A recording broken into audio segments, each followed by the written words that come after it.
Boa tarde. Tá vendo, gente? Eu sempre digo boa tarde, né? Boa tarde, gente. Aqui. Tudo bem? Eu e o professor, a nós aqui, ó, Ângela, na minha casa. Ângela Viu? Oliveira aqui, rapaz, em Belo Horizonte. Hoje, 24 de agosto de 2023, uma quinta-feira maravilhosa. Conheci aqui a Ângela Oliveira e lá em Itabira, o grande Sebastião Hilário. Então, eu estou aqui na residência da minha amiga Ângela. Vamos ali agora ao portão, ó, esperar o rapaz aí que vem. Beijos, meus amigos. Olha aqui a Ângela Oliveira, ó. Beijo. Sempre aí presente aí no canal, comentando, ó. Conheci aqui a residência dela, fui bem recebido aqui por ela, pela filha Paula e a Ana Júlia. Ana Júlia. Minha neta e a Angelina, e minha a Angelina, filha. sua filha. É isso. Pronto, pode abrir aí, minha amiga. Kiss me quick, I who still have first feelings. Close your lips, I left silent meet long. 'Cause tomorrow that's me sore and cinder. Long and spider, leech absender. Kiss me quick, because I love you so. Kiss me quick, and make my heart to grace. Sign the song, and aspirant so long. 'Cause tomorrow that's me sore and cinder. Long and spider, leech absender. Kiss me quick, because I love you so. Bom dia! Hoje são 9 de setembro de 2023, sábado, Brasília, Distrito Federal, Brasil. Em meu vídeo de anteontem, com o título Allan Kardec e o nome de Deus em vão, recebi um comentário do Geraldo Gomes. E como esse comentário dele precisa de uma explicação, então eu trouxe para o quadro aqui. Então vamos analisar mais um comentário de um internauta. O internauta aqui em minha página tem espaço. Sempre aqui leio comentários, analiso comentários, então o internauta aqui tem espaço. Então estamos aí com uma série, né? Allan Kardec e os Quatro Evangelhos. Uma série. E vou aqui dar um hiato, uma paradinha para comentar. Depois, no próximo vídeo, continuaremos com a série Allan Kardec e os Quatro Evangelhos. Então vamos analisar aqui o que diz o Geraldo Gomes. É muito importante. Antes, aqui, de novo. Semana passada, passei 11 dias em Minas Gerais. Itabira, terra de Carlos Drummond, Belo Horizonte, Ouro Preto, São João del Rei e Tiradentes. Fiz 57 vídeos mostrando ali. Eu ali passeando pelas ruas dessas cidades aí e filmando. 57 vídeos. Estão aí na playlist com o título Eustáquio em Minas Gerais.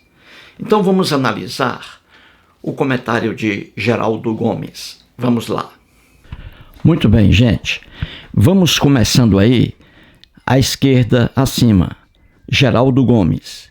Ele escreveu o que está aí em meu vídeo de anteontem, com o título Allan Kardec e o nome de Deus em vão. Então, o Geraldo Gomes escreve aí, ó. Vamos ler. Ele diz assim: Bom dia, Eustáquio. Professor, eu virei ateu por causa das explicações, seus vídeos. Se você estiver errado sobre a existência de Deus, estaremos fudidos. E aí ele dá um riso. Muito engraçada aí, muito engraçada a explanação de Geraldo Gomes. Então veja aí no quadro à esquerda. O Geraldo Gomes, nesse pequeno texto, ele traz aí duas coisas. A primeira aí, veja na chave, ele diz assim: sou ateu hoje por causa das explicações do Eustáquio. E o segundo ponto, ele diz: se o Eustáquio estiver errado, eu e ele estaremos fodidos. Muito bem. Em primeiro lugar, o Geraldo Gomes não é um ateu hoje por causa de minhas explicações. Não. Ele é ateu em razão de o cérebro dele estar funcionando normalmente. Foi o cérebro dele, do Geraldo Gomes, que o levou a isso. Não foram minhas explicações.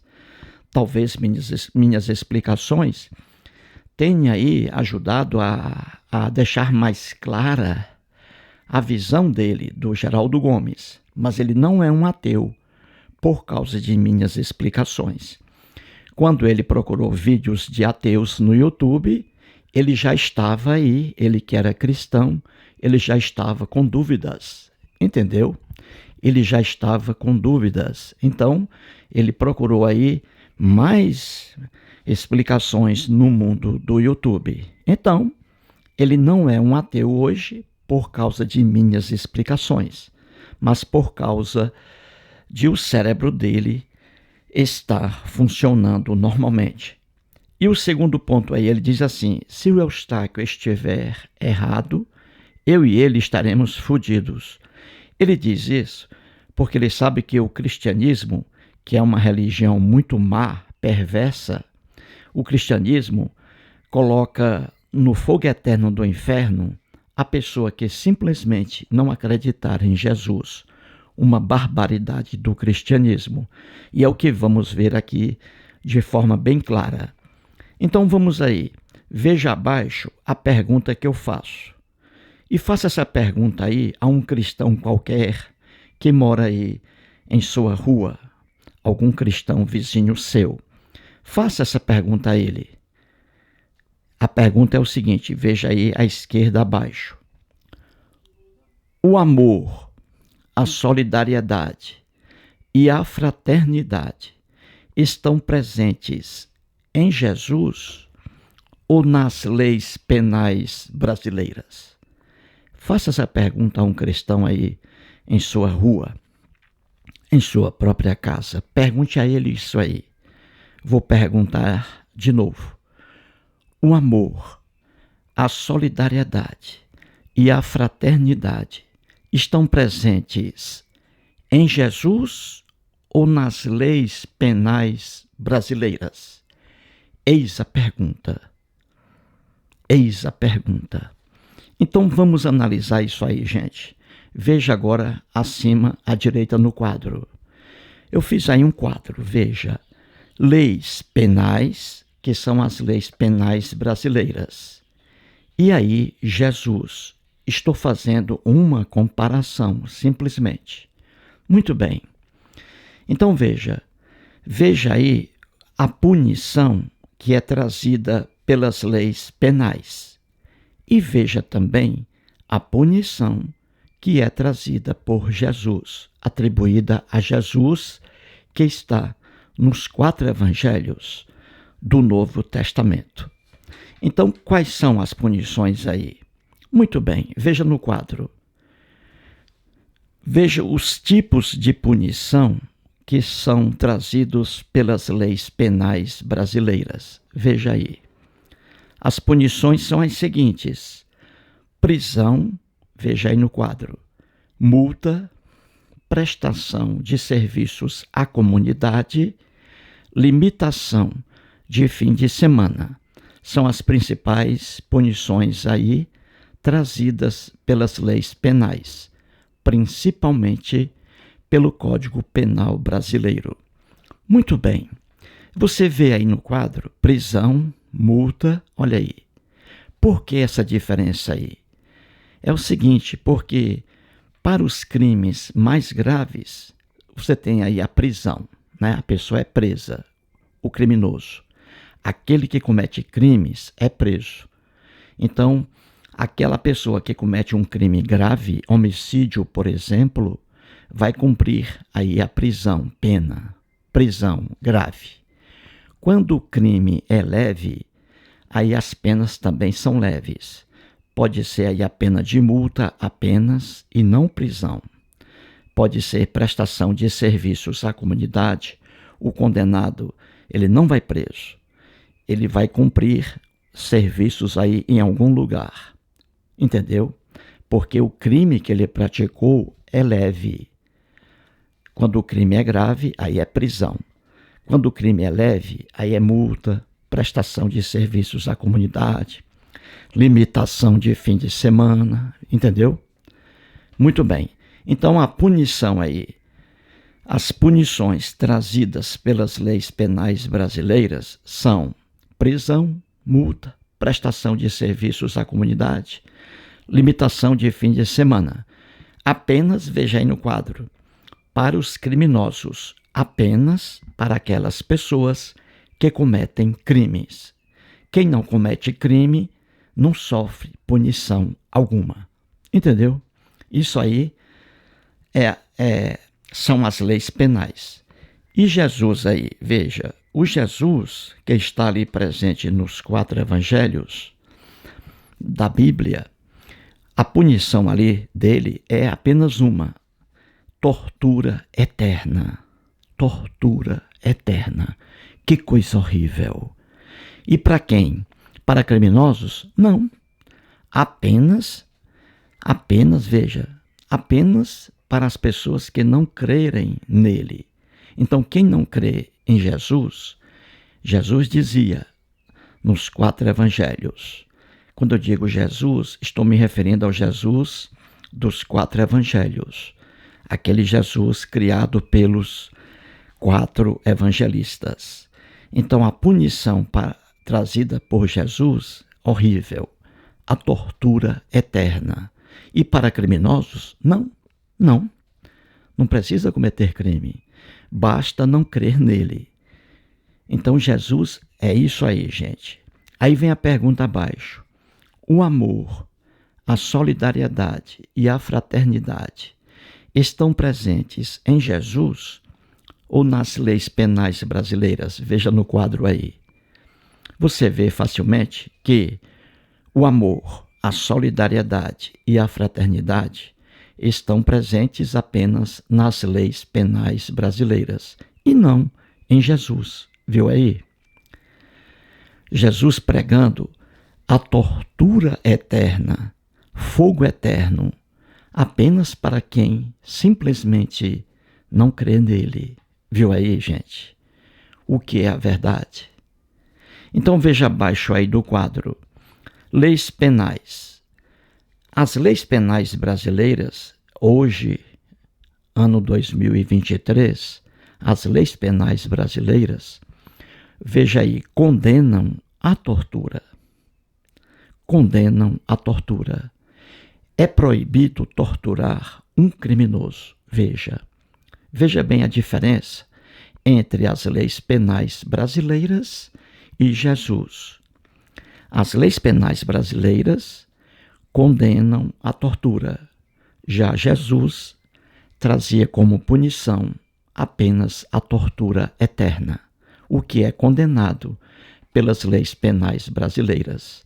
Então, as leis penais brasileiras trazem o amor, a solidariedade e a fraternidade em relação aos criminosos. Nas leis penais brasileiras, é proibido torturar um criminoso. Viu aí a diferença? Já Jesus aí, o Jesus que está presente nos 4 evangelhos, pregava a tortura eterna no fogo, apenas para quem não acreditasse nele, não o aceitasse como seu salvador pessoal. Que absurdo! Que maldade! Então veja, agora a diferença aí abaixo.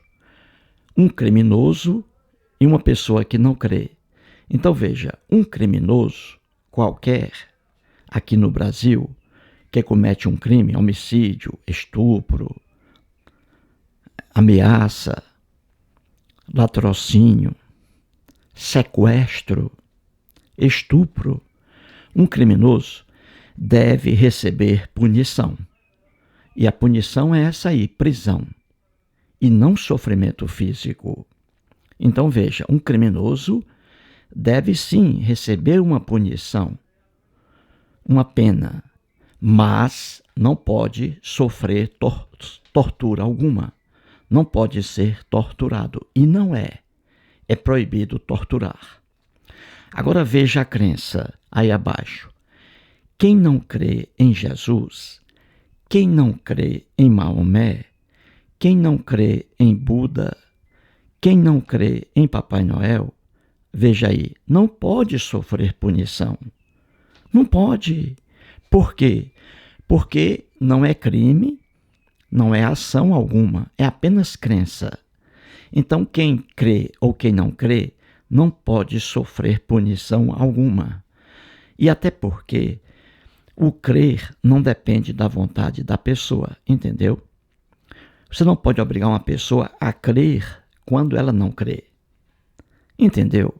Então, quem crê ou quem não crer, quem crê ou quem não crê, não pode sofrer punição. Isso é loucura. E essa loucura está no cristianismo. Entendeu? Um criminoso, repito, ele pratica uma ação que traz mal, que traz males. Ele pratica uma ação que é condenada, porque ele pratica uma ação contra alguém. Ele mata alguém, ele ameaça alguém, ele estupra alguém, ele sequestra alguém, entendeu? Faz mal a uma pessoa. Então esse aí tem que sofrer uma condenação. Só que não é tortura na lei penal brasileira. Agora, quem não crê em Jesus, quem não crê em Maomé, quem não crê em Buda, quem não crê em Papai Noel, quem não crê em bicho-papão, não pode sofrer punição alguma.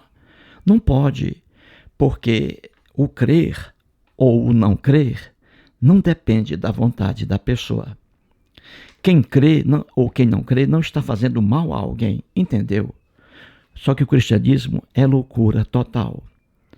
Traz uma punição horrível, a tortura eterna no fogo do inferno para quem não aceitar Jesus como seu salvador pessoal, o que é uma loucura, uma maldade sem fim. Entendeu, gente?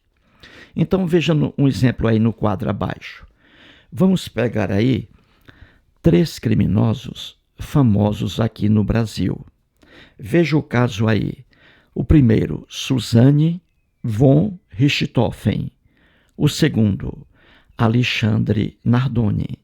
O terceiro aí, Elise Matsunaga. A Suzane Richthofen está livre hoje. Veja aí no quadro. Está livre. O Alexandre Nardoni ainda está preso, cumprindo prisão, pena. Depois será solto. E temos aí a Elise Matsunaga, também está livre. Vamos aí, a Suzane von Richthofen. Veja bem, no dia 31 de outubro de 2002, na capital São Paulo, a Suzane von Richthofen mandou que seus pais fossem assassinados. E foram assassinados os pais dela pelo Daniel Cravinhos, que na época era namorado de Suzane Richthofen, e o irmão dele, o Christian Cravinhos. Os dois mataram os pais de Suzane Richthofen a pauladas. Estraçalharam os cérebros dos dois, pancadas na cabeça, os dois dormindo em sua mansão, e foram assassinados pelos irmãos Cravinhos, a mando da própria filha, Suzane von Richthofen. Muito bem, Suzane e Daniel e Christian foram condenados. Pagaram pena, foram presos e estão livres hoje, os 3, vivendo normalmente. Durante a prisão, mesmo sendo criminosos, eles não sofreram violência física alguma, tortura alguma, porque tortura é uma coisa horrível, não pode ser aceita. Então eles não sofreram tortura alguma, não podem.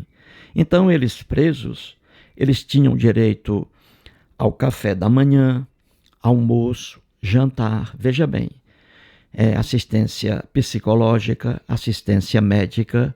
Quando adoecia lá no presídio, a Suzane era levada para o hospital para ser tratada. Então, veja, as leis penais brasileiras não aceitam tortura, porque tortura é coisa bárbara, só para pessoas muito más. Só pessoas más é que gostam de torturar, entendeu? Então, eu trabalhei na maior penitenciária de Brasília, Papuda, chamada Papuda. Trabalhei 5 anos. Preso algum sofre tortura. Não pode. É crime torturar alguém, até mesmo um criminoso. Então, Suzane von Richthofen, no presídio, na prisão, ela e os assassinos Daniel e Christian, os 3, tinham direito ao café da manhã, almoço, jantar, atividades esportivas no pátio do presídio, etc. Alexandre Nardoni, veja aí, Alexandre Nardoni ainda está preso. Muito bem.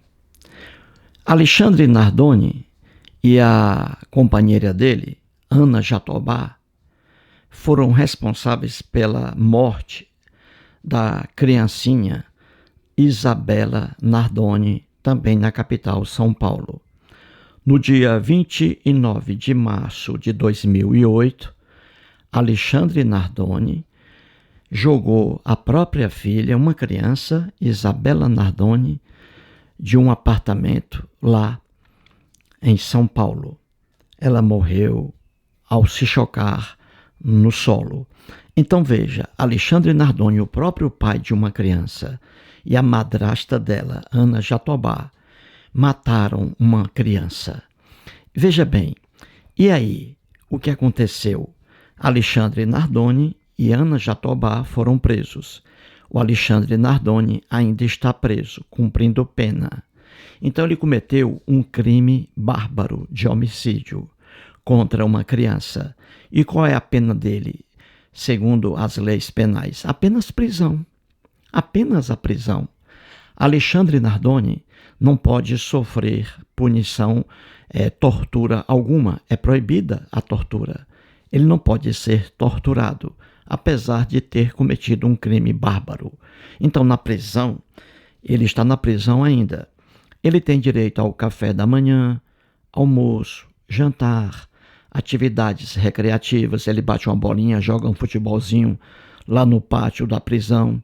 E veja, ele matou uma criança inocente. E a pena dele é isso aí. Ele não pode sofrer dor alguma. Se um dente dele, do Alexandre Nardoni, estiver doendo, ele é levado a um dentista. Rapidamente ele é levado a um dentista público para resolver o problema de dor de dente dele. Se ele sentir algum problema, uma dor no estômago, ele é levado numa viatura policial para o hospital mais próximo. Entendeu? O Alexandre Nardoni, apesar de ser um criminoso, matou a própria filha, uma criança, ele apenas fica preso, não pode sofrer dor alguma, tortura alguma, diferentemente de Jesus, o que Jesus pregava. Entendeu, gente? Então veja, outro exemplo aí, a Elise Matsunaga. A Elise Matsunaga matou o esposo dela, o Marcos Matsunaga, um empresário milionário. Então, veja, o que ela fez? Ela matou o marido, o Marcos, dentro do próprio apartamento de luxo. E aí, ela esquartejou o próprio marido, a Elise. Ela esquartejou o próprio marido, colocou as partes dele dentro de malas, dentro de uma mala, ou duas, parece, malas. Entendeu? Ela esquartejou, matou e esquartejou o próprio marido. E aí, qual foi a punição dela de acordo com as leis penais? Apenas prisão. Ela ficou presa. Hoje ela está livre já. Pagou pelo crime dela, de acordo com a lei penal. Então veja, a Elise Matsunaga, uma criminosa, cometeu um crime bárbaro, homicídio qualificado. Na prisão, ela tinha direito ao café da manhã, almoço, jantar, atividades recreativas, assistência médica, psicológica, etc. Então, de acordo com as leis penais brasileiras, o pior criminoso, não pode sofrer dor alguma, tortura alguma. Entendeu? As leis penais, apenas a punição é a prisão, apenas. Entendeu? Para um crime grave. Veja como a lei penal brasileira é boa. Eu sou a favor da pena de morte. Esses 3 aí deveriam ser executados pelo Estado. Mas não existe pena de morte aqui no Brasil para isso.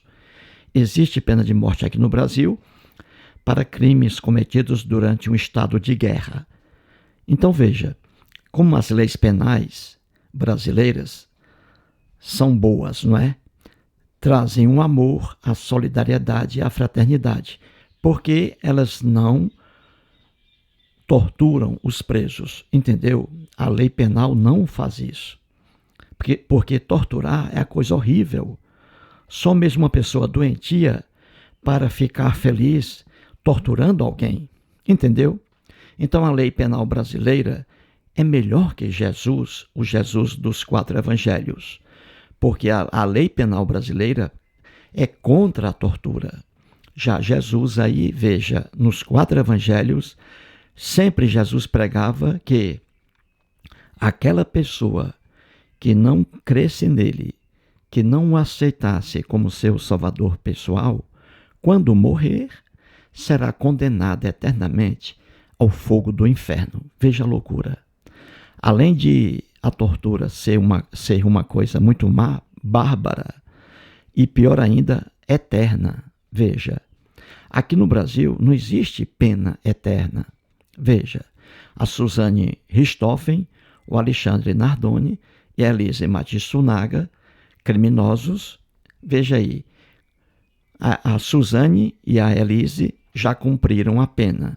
Alexandre Nardoni, em breve, também será solto. Quando terminar de cumprir a pena dele, será solto. Então veja que aqui no Brasil, os criminosos, veja aí, cumprem apenas a prisão, depois saem e têm uma vida livre. Podem viver livremente. Viu aí? É uma pena passageira a prisão. Já Jesus não. Além de ser uma pena horrível, desumana, que é torturar uma pessoa eternamente, veja aí, é uma tortura eterna, não é passageira.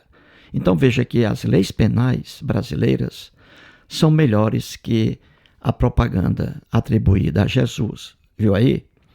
Nas leis penais brasileiras, o condenado, o pior criminoso, cumpre a pena dele e depois é livre, fica solto. Jesus não.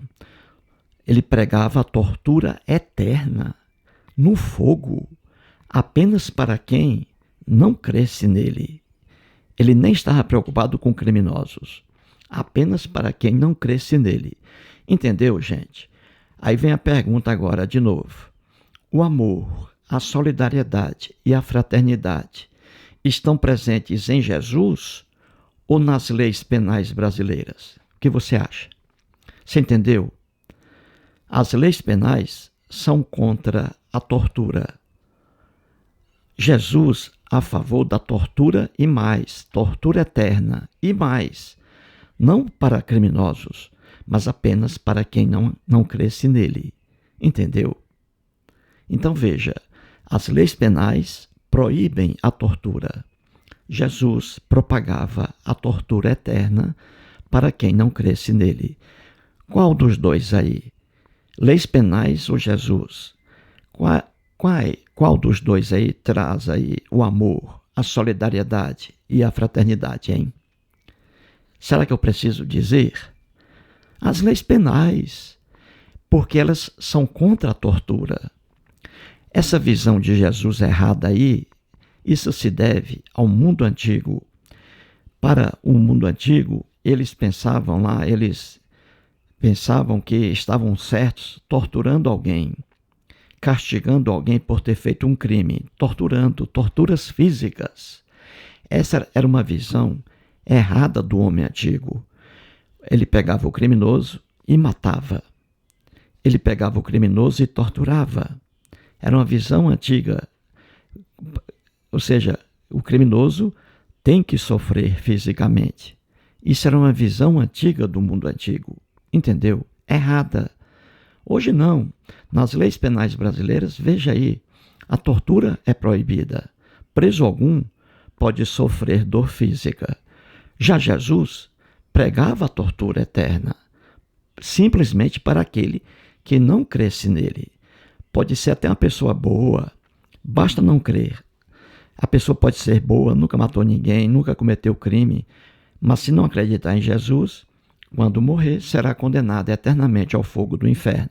Então veja que Jesus pregava a tortura eterna. Ou seja, quem prega a tortura, e principalmente eterna, não sabe o que é o amor, a solidariedade e a fraternidade. Entendeu, gente? Veja como é fácil isso aí. Então veja, um verdadeiro cristão deve apoiar a tortura, porque essa era a propaganda de Jesus. Está lá nos 4 evangelhos, Jesus pregando: aquele que não crê em mim, quando morrer, será condenado eternamente no fogo do inferno. Basta não crer. Quem prega isso não sabe o que é o amor, não sabe o que é a solidariedade, não sabe o que é a fraternidade. Muito obrigado.